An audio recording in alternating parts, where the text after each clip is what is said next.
Allez, bienvenue à tout le monde, on est parti pour notre second épisode du Tour du Cervin.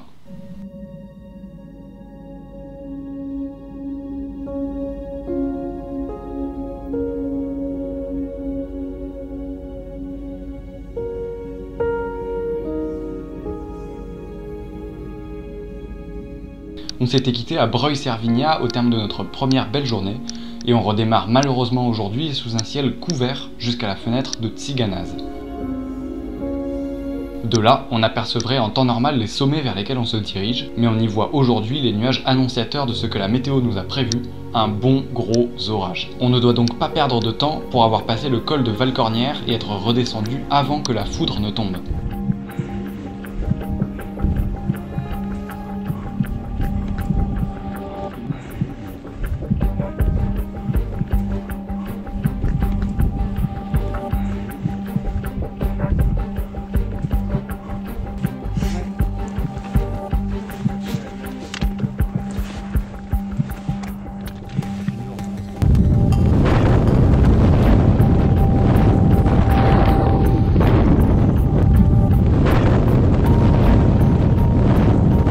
La redescente est assez technique et malgré notre rythme à la montée, on finit par se faire saucer avant notre arrivée au refuge, et autant vous dire qu'il pleut des trombes.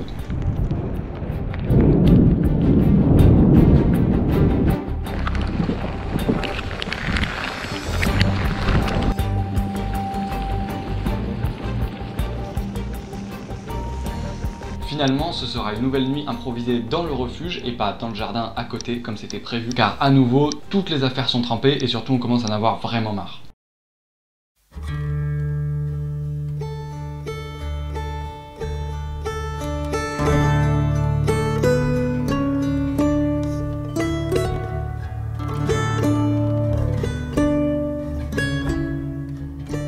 Heureusement, le lendemain matin, le ciel semble n'avoir plus rien à nous jeter dessus. Et ça tombe bien, car cette journée qui nous mène à Arolla est non seulement magnifique, mais en plus assez longue et escarpée.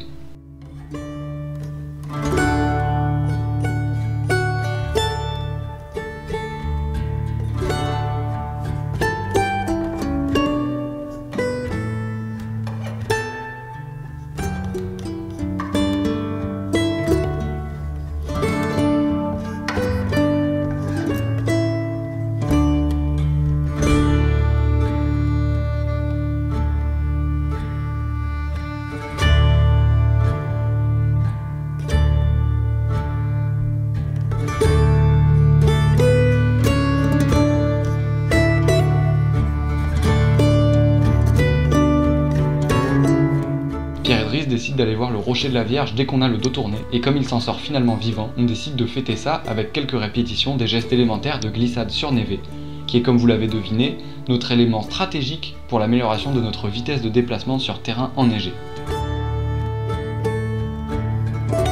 Allez, on s'engage ensuite dans la redescente de la langue glaciaire du glacier d'Arolla.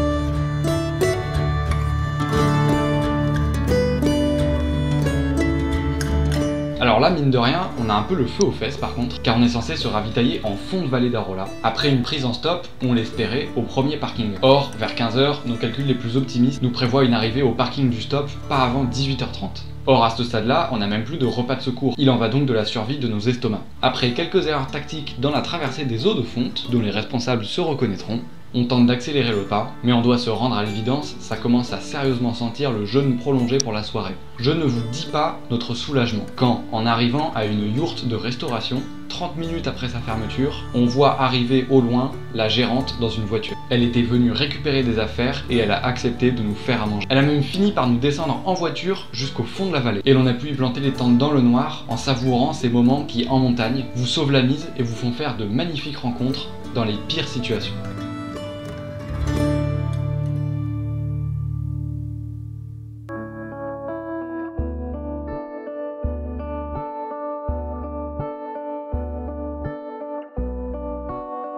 Et cette dernière journée est l'épilogue du voyage.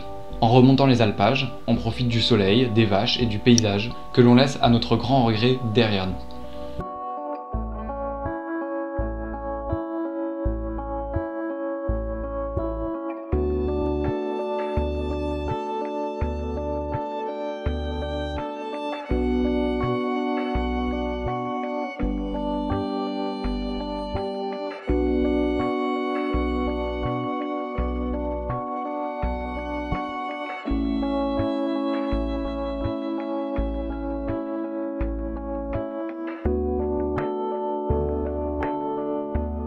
Et après avoir dit au revoir à notre dernier névé, on prend finalement le bus au lac de Moiry pour nous ramener à Saint-Luc. Et voilà, c'est sous ce beau soleil que se termine ce trek qui nous a si souvent trempé de pluie mais aussi rempli de souvenirs. Si vous avez aimé ce récit ou si vous avez des remarques, n'hésitez pas à les laisser en commentaire ou à partager la vidéo, ça nous fait toujours chaud au cœur. Allez, à bientôt!